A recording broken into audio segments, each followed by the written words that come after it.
பார்க்கும் போதே நாக்கு ஊறுற மாதிரி ஒரு சூப்பரான ரெசிபி தாங்க கொண்டு வந்திருக்கேன். இன்னைக்கு நம்ம நெல்லிக்காய் ஊறுகாய் எப்படி பண்ணலாம்னு சொல்லி பார்க்கலாமா? அவ்வளோ டேஸ்டா இருந்தது. கண்டிப்பா ட்ரை பண்ணுங்க. இந்த ரெசிபி பண்றதுக்கு நான் இன்னைக்கு மலை நெல்லிக்காய் எடுத்திருக்கேன். ஒரு 2 டைம் நல்லா வாஷ் பண்ணிட்டு இப்ப இதை வேக வைக்க போறோம்.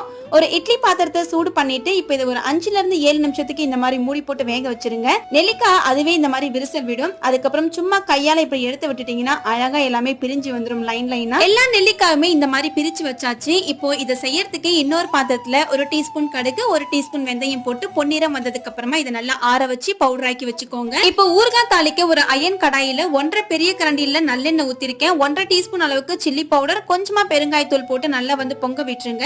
அதுக்கப்புறம் நம்ம எடுத்து வச்சிருக்க நெல்லிக்காய் கூடவே நம்ம அரைச்சு வச்சிருக்க பவுடரை போட்டு ஒரு 3 மினிட்ஸ்க்கு நல்லா வதக்கி கொடுங்க. நல்ல எண்ணெயும் நெல்லிக்காயும் தனித்தனியா பிரிஞ்சு வரும். இந்த அளவுக்கு நல்லா வதங்கினதுக்கு அப்புறமா ஆற வச்சுட்டு டப்பால போட்டு வச்சிருங்க. அவ்வளவுதான், ரொம்பவே டேஸ்டியான நெல்லிக்காய் ஊறுகாய் ரெடி.